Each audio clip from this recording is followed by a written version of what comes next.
네, 안녕하세요. 가상화폐 시장에서 트레이딩하고 있는 트레이더 제이입니다. 제가 지난주에 이렇게 악재, 시장 하락 위험성에 대해서 여러분들께 설명을 드렸죠. 오늘도 이와 관련돼서 좀 더 자세하게 여러분들 설명을 드릴 건데, 그 전에 저희 채널 구독, 그리고 영상 좋아요 한 번씩 꼭 부탁드리고요. 영상 시청하시고 여러분들 궁금하신 점들 이런 거 언제든지 편하게 댓글 남겨주세요. 댓글 남겨주시면 제가 바로바로 확인하고 피드백 댓글 남겨드리거나 혹은 후속 영상 올려드리도록 하겠습니다. 그럼 바로 이어서 설명 들어가도록 하겠습니다. 제가 썸네일로 이걸 해놨죠. 미국이 숨기고 있는 이것, 결국 모두 붕괴됩니다. 라고 제가 올려드렸습니다. 그리고 옆에 이제 파월 연준 의장의 씁쓸한 표정이 드러나고 있죠. 먼저 뉴스 기사 하나 살펴보고 가겠습니다. 보시면 미국은행 고비 넘겼지만 MBS 새 뇌관 터질라. 제가 지난 영상에서 이 MBS 주택저당증권의 위험성에 대해서도 여러분들께 말씀을 드렸습니다. 미국 은행들이 이 MBS 주택저당증권을 굉장히 많이 사들였어요. 그래서 이 주택저당증권과 국채가 지금 미국 중소형 은행들의 위기를 불러오고 있는 거죠. 지금 SVB 사태도 국채뿐만 아니라 이런 주택저당증권까지 포함돼서 유동성 위기가 발생하게 된 겁니다. 그리고 이 SVB 파산 이후에 중요한 건 이거예요. 중요한 건 이거. 미국 연준에서 어떤 대책을 내놓았냐? 다음 기사 살펴보겠습니다.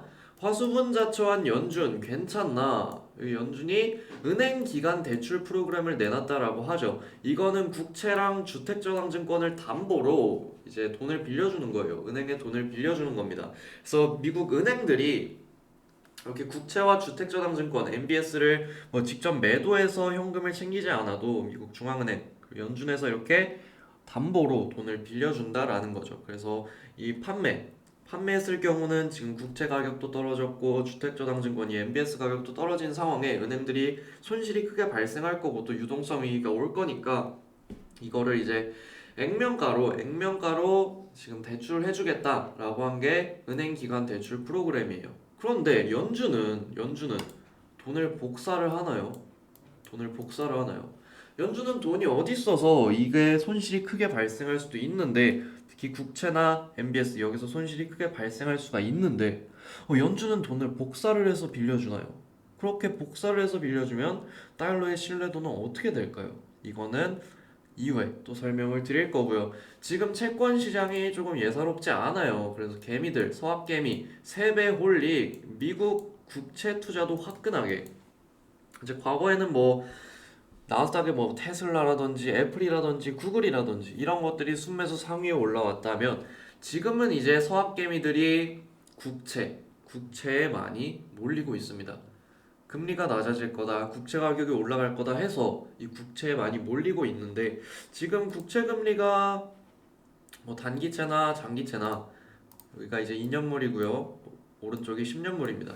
이 국채 금리 격차도 크게 벌어졌었지만 지금은 다시 좁혀지고 있고요. 좁혀지고 있고 그리고 어느 정도 금리 하락도 국채 수익률 하락도 마무리되어 가는 모습입니다. 오히려 반등을 시도할 만한 그런 상황에 놓여져 있죠. 그런 상황 속에서 네, 고용 악화로 지금 탄탄한 고용 시장으로 인해 발생했던 인플레이션은 좀 잡히기 시작할 것이다라는 전망이 나오고 있습니다. 그럼 여기서 연준이 금리를 낮출 수 있을까요? 금리를 낮추고 이 국채 수익률이 팍 떨어지면서 이 채권을 잔뜩 매수한 서학개미들과 그리고 은행들을 살려줄 수 있을까요? 저는 금리 인상이나 지금은 어렵다라고 생각을 합니다. 둘 중 뭐가 돼도 지금 상황엔 어려워요. 금리 인하가 어려운 건 지금 지난 영상에서도 말씀을 드렸지만 원유 선물, 백워데이션 이게 뭐냐? 선물 가격이 현물 가격보다 낮게 형성이 되는 현상을 말하고 이거는 유가 강세 신호를 뜻합니다. 지금까지 이렇게 백워데이션이 발생했을 때 거의 대부분의 경우 유가가 많이 올라갔어요. 이 사태를 만든 게 바로 이 오펙 플러스의 감산입니다. 오펙 플러스는 오펙과 비오펙 국가들이 이제 연합체를 만든 거예요. 그래서 오펙 플러스라고 하는데 여기 안에 이제 주요국이라고 하면 사우디와 러시아가 있습니다. 얘네는 왜 이렇게 감산을 하고 유가를 뻥튀기 시키려고 하는 걸까요? 좀 과거로 더 거슬러 올라가 봐야 돼요. 1971년 이제 리차드 닉슨 전 미국 대통령이 이제 달러와 금이 연동되는 이 고정환율제를 폐지를 합니다. 그리고 이제 달러를 세계 기축통화로 밀기 시작하죠. 그 이후에 이렇게 1971년에 이렇게 바뀌게 되고 1973년에 이제 모든 원유 거래는 달러로 이루어지게 돼요. 그래서 이 산유 국가들이 이렇게 해서 달러를 번다 해서 페트로달러라고 합니다. 페트로달러라고 하는데 지금 오펙 플러스 국가들 지금 뭐 사우디와 러시아 보면 반미 국가입니다. 사우디는 지금 친미냐 반미냐 저울질하다가 이번에 완전히 반미로 돌아섰죠. 여기에 개입된 건 뭘까요? 지금 유가를 이렇게 강세로 만들고 지금 사우디도 반미로 돌아서면서 반미 국가들이 유가를 강세로 만들고 있는데 이 강세론을 만들고 있는 의도가 뭘까요? 의도가 이건 바로 통화 간의 패권 싸움이 이 사태를 만들고 있습니다. 중국이 개입을 해요. 중국이 개입을 합니다. 이건 위안화고 이 위에가 달러죠. 지금 중국은 미국의 금융 시스템 붕괴 우려 이런 것들을 기회 삼아서 위안화의 입지를 더욱더 탄탄하게 만들고 미국 달러의 신뢰도를 떨어뜨리려고 합니다. 즉, 이 페트로달러 원유 거래를 달러로만 한다. 이거 항상 불만을 가진 국가는 중국이었고 지금 이렇게 금융 시스템 붕괴, 은행 문제 발생하는 상황에서 유가 강세를 만들고 미국을 더 흔들어 놓기 위해 중국이 이렇게 나서는 거죠. 그 배경에는 위안화의 입지를 다지기 위함이 있습니다. 이런 식으로 물가를 흔들고 유가를 끌어올림으로써 물가를 흔들고 또 미국이 금리 인하, 금리 인상 어떤 것도 지금 이러지도 저러지도 못하게 만들면서 달러의 신뢰도를 무너뜨리게 하기 위해서 중국이 이렇게 나서고 있는 거죠. 이런 상황에서 미국이 물가 잡겠다고 금리를 강하게 올려버리면 어떻게 될까요? 채권 수익률이 올라가면 채권의 가격은 떨어지겠죠. 그럼 또 은행에서 손실을 봐요. 결국엔 이렇게 되면 어떻게 금융 시스템의 붕괴가 발생한다. 근데 지금 상황에 마침 또 고용지표까지 부정적으로 나왔습니다. 제가 아까 보여드렸죠. 비농업 고용지수도 이게 예상치인데 예상치 하회. 신규 실업수당 청구 건수는 오히려 예상치보다 많고 실업률은 예상치보다 낮지만 그래도 높은 수치로 나오고 있습니다. 이게 뭘 뜻하냐? 지금 미국은 금리를 어떻게 낮추지도 높이지도 그 어떤 방향을 선택하기도 어려워진 그런 상황에 놓이게 된 거예요. 근데 그래서 금리를 못 올리면 중국이 의도한 대로 유가 상승이 만들어지고 인플레이션 다시 촉진될 가능성이 높죠. 이건 뭐 정말 이러지도 저러지도 못하는 상황이 된 겁니다. 미국에서 이 인플레이션 막고자 금리를 낮추면 어떻게 된다고요? 금리를 낮추면 당장 뭐 금융 시스템 붕괴는 막을 수가 있겠죠. 막을 수 있는데 달러는 다시 풀리게 될 겁니다. 풀리게 되죠. 그리고 달러 패권, 이 달러의 신뢰도가 무너지고 중국의 입지, 위안화의 입지가 더욱더 단단하게 세워지게 될 겁니다. 거기에 더 문제가 되는 더 문제가 될 수밖에 없어요. 이렇게 하면 왜? 도대체 왜? 지금 금융 시스템 붕괴 막고자 금리를 높이는 게 아니라 낮춰버리면 또 연준에서 아까 말씀드렸죠. 아까 뭘 말씀드렸죠? 이 은행기관 대출 프로그램 이거 말씀을 드렸는데 이렇게 하면 연준에서 금리 낮추고 은행에서 이거 매입해서 채권들 매입해서 돈 빌려주고 돈을 계속 풀어야 돼요. 계속. 그럼 달러는 어떻게 될까요? 완전히 그 신뢰도를 잃게 되는 거죠. 자, 정리해 봅시다. 금리를 높이면 채권 가격 박살납니다. 은행 박살나죠. 금융 시스템 붕괴돼요. 기술주는 당연히 부진하겠죠. 왜? 금리를 높이면 얘는 신규 시설 투자 못합니다. 그렇기 때문에 기술주가 부진할 수밖에 없어요. 기술업종의 고용이 감소합니다. 고용이 위축되죠. 고용이 위축되면 수요가 부진하게 됩니다. 수요가 부진하면 지금 이 인플레가 수요에 따른 인플레가 아니라 공급에 따른 인플레가 되는 거죠. 그럼 이거는 경기 침체입니다. 침체. 그리고 그게 경제 위기로 번질 수가 있는 거죠. 자, 그럼 금리를 낮추면 이것도 정리해 보면 금리 낮추게 되면 채권 가격 올라가요. 올라가면 은행들 살아남겠죠. 금융 시스템 유지가 됩니다. 되는데 유가가 미친 듯이 뛰어요. 미친 듯이 뛰고 인플레가 다시 촉진됩니다. 이거는 스태그플레이션이 되겠죠. 왜? 경기는 위축되는데 공급에 따라서 이렇게 인플레가 촉진이 된다. 스태그플레이션입니다. 여기서 미국은 또 달러 복사기를 가동하겠죠. 복사기를 가동하고 달러 신뢰도는 붕괴됩니다. 위안화의 힘이 강해져요. 이런 상황 속에서 뭐 은행주 바닥이다 이런 전망이 나오는데 이거는 폭탄을 사는 거나 똑같아요. 폭탄 언제 터질지 모릅니다. 이렇게 틀어막는다고 해서 이게 안 터지는 게 아니에요. 결국 속이 골마 썩어 들어가고 있고 결국엔 터질 수밖에 없습니다.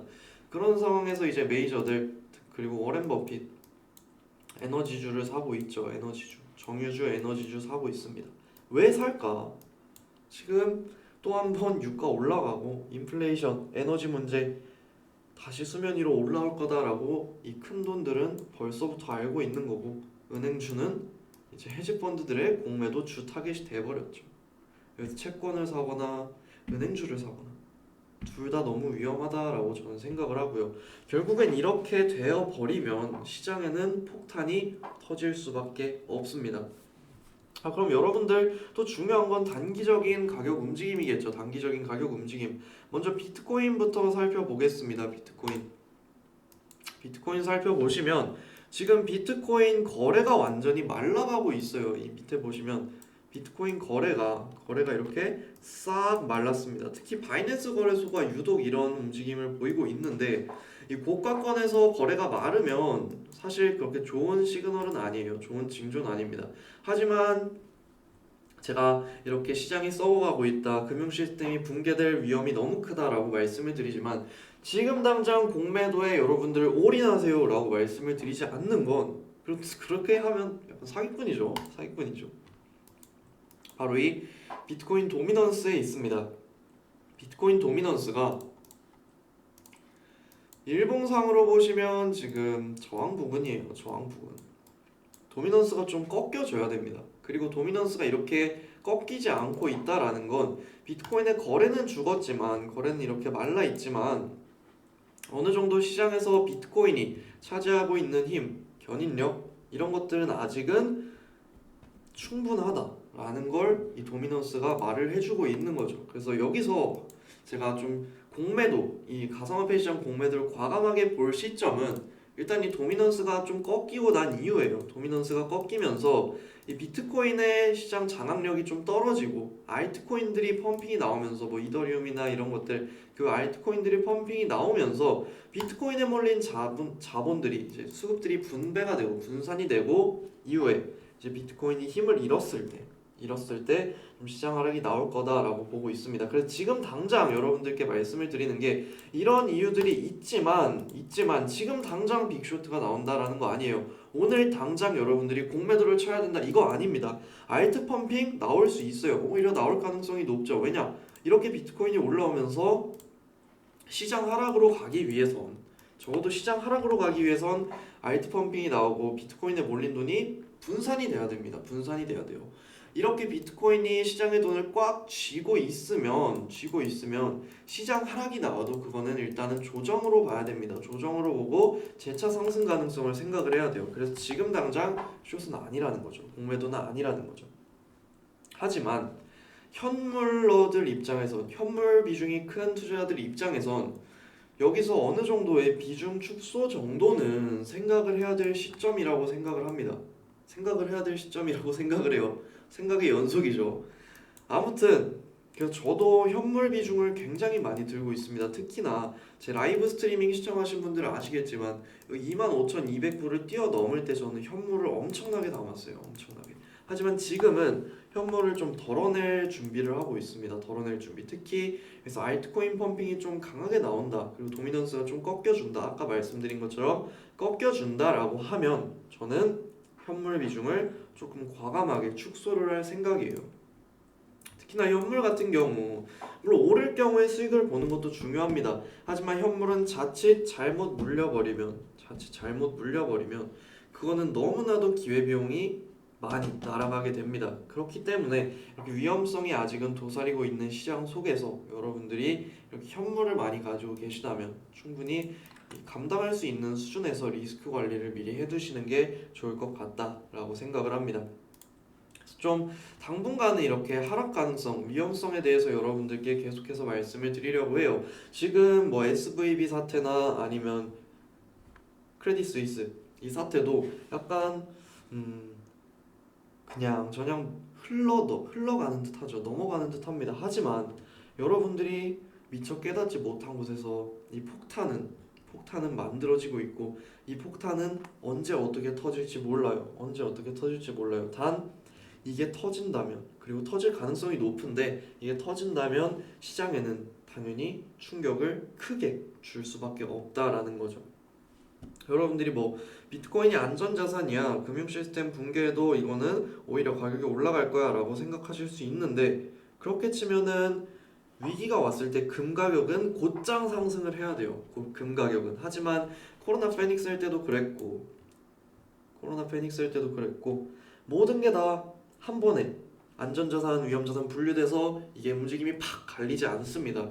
위기가 터지면 위험자산이든 안전자산이든 한 번은 큰 낙폭을 맞아요. 그렇기 때문에 여러분들이 지금 이런 위기 속에서 이후에 하락이 나와도 더 큰 기회가 우리에게 찾아올 거다라는 생각으로 리스크 관리에 더욱더 신경 써서 앞으로 언제 다가올지 모르는 하락에 충분히 잘 대응하셨으면 좋겠습니다.